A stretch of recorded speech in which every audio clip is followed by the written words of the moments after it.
တွေရွာမယ်ဟုတ်တာကိုပဲပြောတတ်တယ်မှန်တာကိုပဲပြောတတ်တယ်အဖွားအိုတယောက်ဟာတကယ်ရွာပြင်မှာတယောက်ထဲနေတော့တယ်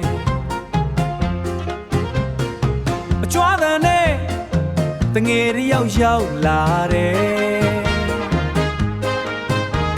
အဖွားရဲ့ကတယောက်ထဲလာဘာကြောင့်များနေရတဲ့ကွယ်ခရီးသွားကမေးလာတော့တယ်အမှန်ကိုကြိုက်ပြန်တဲ့ကွယ်ဟုတ်ကိုပြောပါတဲ့ကွယ်ဒါကြောင့်ဒါရဲ့ရွာပြင်မှာတယောက်ထဲနေတော့တယ်မင်းငါကောမန်တရားတကယ်ကြိုက်ရဲ့လားတဲ့ကွယ်အဖွားကမေးလာတော့ရဲ့မန္နာကိုကြိုက်တဲ့အကြောင်းခီးသွားသူကဖြေပြန်နေဒီအကြောင်းတရားရဲ့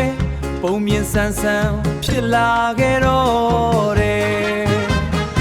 ခရီးတစ်ထောင်နာအမောပြေတဲ့အခိုက်ဝဲရှစ်ဆက်ရန်ရှိသေးအပြေးလေးပြန်ထွက်ခဲ့တယ်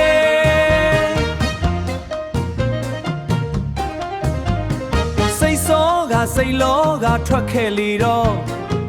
ထီတစ်ချောင်းမေးချန်ခဲ့လေတယ်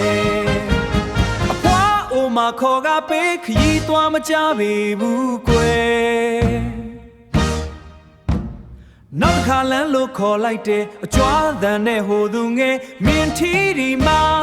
မိချန်သွားခဲ့တယ်အမှန်ကိုကြိုက်တဲ့ခရီးသွားရဲ့နှကန်းစုက